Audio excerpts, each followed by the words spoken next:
to the promotion and all that, to expand on what Shannon was saying, there are a lot of avenues open to us now that just were not in existence 20 years ago. The internet, for one. Yeah. Not even 10 years ago. Okay. The internet, the message boards, like you said, the ICCW page, podcasts. You know, you're not going to hit everybody in the industry with these podcasts or these message boards, but you'll hit enough people, and the word will get out there and it'll spread. The internet advertising, I've done it. I've done it extensively. It's kind of been a waste of money, actually. I've gotten more response from being on message boards. I look at my hits coming from my little tagline and message boards to I appeared on the podcast, and my hits like tripled the next day, the day after it aired. And that kind of comes from just being genuinely nice to people. You know, just be yourself, be nice to me. You don't need to spend all this money on internet advertising because your personality comes through in the things you do. Anybody else? Yeah, add one more. That's word of mouth through the centuries is the most powerful of any of the marketing tools. I mean, one person tells three people tell 9 people, and so on, just like the old hair commercial. You know? But again, it has to be good word of mouth. You know, you have to make a positive impression on Yes. people. Now, like, that guy's a jerk. You know, then 3 people, they tell 3 people. Those 3 people, then everybody knows you're a jerk, and it's over. Yeah, and don't BS people either. They know, you know, you sit down with somebody and you're, oh, I love your work, you're the best artist ever, I follow it, and if you really don't, they'll know it. Yeah. Don't lie to people. Just say, yeah, maybe Death heard of it, haven't really read it, let me check it out. You know? Honesty and politeness is the way to go. I have a question. As far as like, do you guys have tips for coming up with names? Because whenever I write, I find that's my hardest problem, just even coming up with names for the Yep, the new Yeah. genius tool, Google it. if somebody else has it, change it. There are 10 billion websites out there. Baby name books. I mean, that's what I use. I use baby name books and be like, okay, well, this character's heritage is Irish, so let's kind of find an Irish name, and then just kind of pick. I'm not one. A lot of people name their characters like, oh, their name means this because it's this significant to the character. Like, I don't know, Bob. He's Bob because he's Bob. But of course, That's what he does. He bobs. He's just Bob. It's your choice if you want to get in depth in your character's names, or there's a lot of resources for that. If you just want to be like everybody's Bob, that's the way it is. It's your choice, But yeah, internet baby book names. I got like 6 of them because I have 4 kids. Plus, if you can get a good reaction from like a really weird name, like if you got this big bodybuilder and then his name's Tank. Reaction like that can go a long way. Maybe maybe some guy with a girl's name like Shannon or something like that.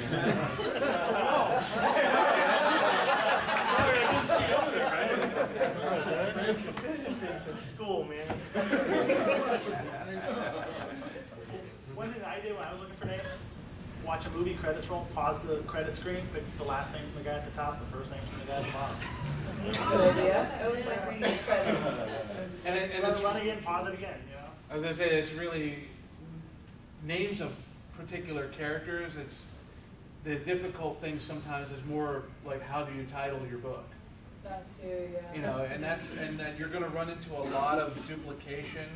I'm sure that Brian probably found that there's other evil Ernies, but they're not his evil Ernie. I was lucky enough, boy, like in the 90s, I'd be getting ready to do a comic, and then Byfield would beat me to something. It's just, first to market, first in the mind. Yep. So yeah, in this culture, they call the general agreement of culture that people are thinking about is the zeitgeist. And, we're all thinking in a certain pool, and so sometimes names, it's like everyone's drawing on similar stuff. So I think that's the toughest thing, is getting like a legally free name is really, not a name, but the legally free name is really tough. Right. My new book, Death Lady, is coming out next week. Yeah.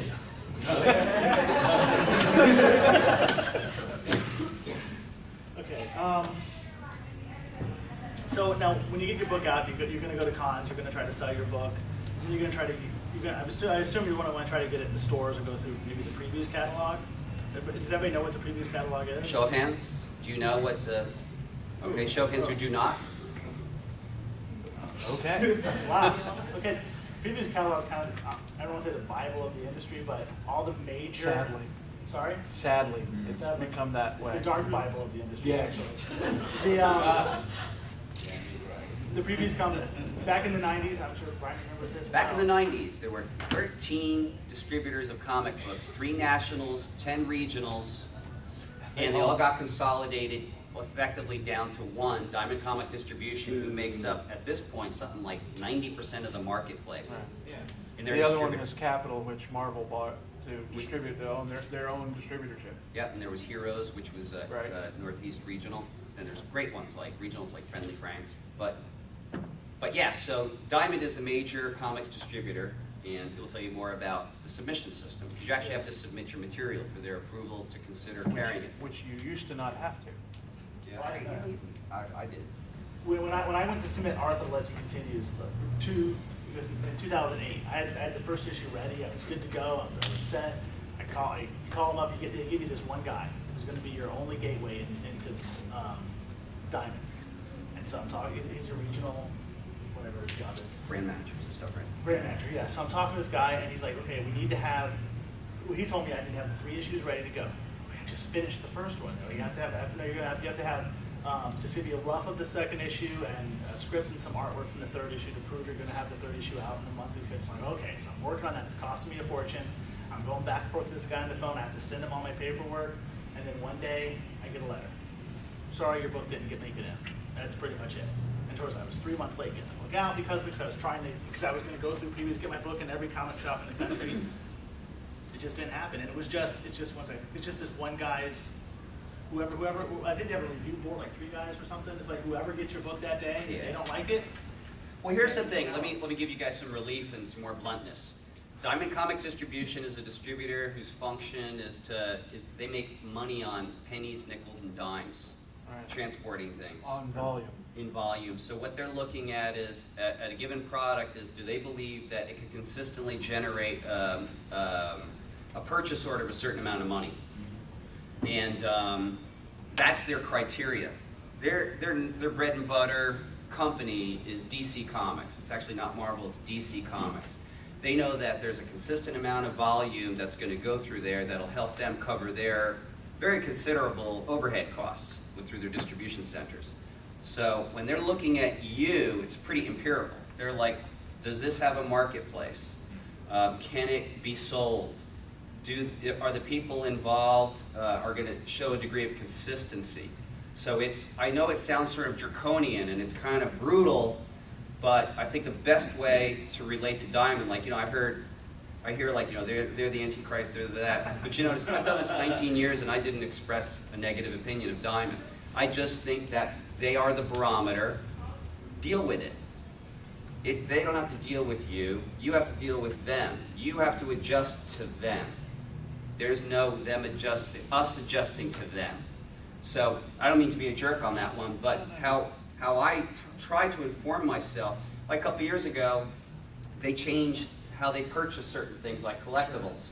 There was a certain threshold they feel they had to generate. That cut out a certain amount, like $25,000 worth of stuff I'd sell to them. But I didn't go say bad Diamond. I said, okay, that's the new game to play. So a way to relate to Diamond that is not empowering to you is that their daddy, your baby, and that's how you relate to them. Another way to relate to them is they're just a business trying to make nickels and dimes. Your quest is how do you work inside their system and make the money?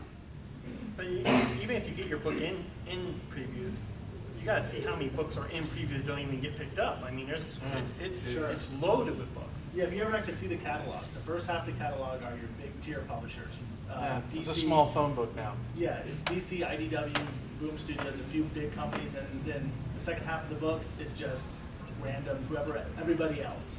So Toys, other books, all kinds of other yeah, then your junk. toys are in the back and stuff. As far as the comic section go, the big guys have their stuff up front. So your store owner's already finished placing their order before they even get to the back of the book. Yeah, not only is it up front, but they make like extra nickels on every one of those exclusive publishers and every one of those comic shop owners who wake up in the morning. They love their Marvel and DC characters. They like their Star Wars. They like all that stuff before they ever like your stuff. Yeah. And then if you do happen to get it in there, you're as an independent starting off, you spend all this money getting previews. without the promotions and stuff like that, they're gonna glance through that and not even know what your book is. I mean, you run that risk as well. So as far as the promotion stuff, that's the way to go right off the bat, in my opinion, is start off promoting as much as you can. Well, there's this attitude of the major league, minor leagues, and the farm leagues. I think we're in the, well, with the exception of Brian here, we're kind of in the farm leagues I'm here. farming, bro. You know, it's a long way from where we are now. I would even say we're like on the edge of the farm league, on a long way to get to the major leagues. And the major leagues are your previews, your bigger companies, you know. So to actually jump in and think, I'm the next Marvel, that's not going to happen. Or you're only Well, the next. that comes back right to Martin, to what Brian said earlier. If you're in it for trying to make the big money, you're going the wrong route. Yeah, I've chased market share. That was like an extraordinary mistake. Yeah, you just It'll wanna make wind a up good combo. costing you Yeah, almost everything. Yeah, but Marvel didn't do overnight. It took them a Right. while to Yeah, get right. big. Yeah. Stan and Jack a while to get that going. Yeah. The thing is, Marvel and DC and the big ones were in place when things started Well, starting to The turn. industry's strong, Right. that is what happened. yeah. Superhero genre is just the dominant genre. It's the dominant thing that people read in the world of comic books. Those guys perfected it 30 years ago.